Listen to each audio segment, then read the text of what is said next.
Yok mga kaitlog, it's me Pritsilog. Tara samahan niyo ako sa nakita kong lugawan dito sa May Ueno. Porridge 5,000 ang ipin nyo sa Google Map kung gusto nyo siyang hanapin. Located sila sa second floor at pagpasok nyo, makikita nyo na agad ang maaliwalas nilang tables for dine-in. Pag upo ko nga ay pumili na din ako ng orderin ko. Ang linis ng store na to pero alam nyo ang napansin ko, yung tubig, brown rice tea.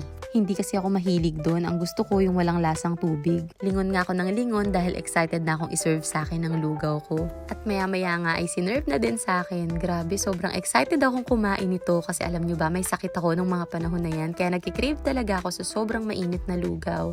Alam nyo naman, sakitin ako pag nagpapalit yung panahon kaya may sipon ako nung mga panahon na yan. Sa sobrang init nga ay nagsuggest yung staff na gumamit ng extra bowl para dun mo isalin yung lugaw tapos palamig-lamigin mo ng onte bago mo kainin. May kasama nga pala itong complimentary na mani at pickled radish. Ang in-order ko nga pala ay may kasamang shrimp and liver. Sana all may kasama. Charot. Nilagyan ko na rin ng white pepper at tinimplahan para masimulan ko ng kainin. Maya-maya pa ay dumating na din yung order ko na 4 na iba't ibang klaseng siomai na may kasamang siopaw. Kaya naman tara, simulan na natin kumain. Itadakimasu!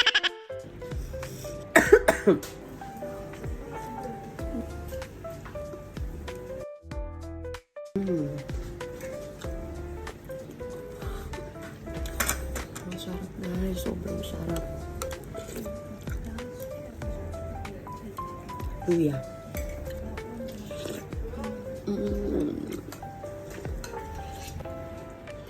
Sa sobrang dami nga ng serving ng lugaw at medyo nadamihan din ang order ko ng siomai, ay nakapag-take out pa ako. Sana makabalik ako sa store na to. Hanggang dito na lang muna. Jamata.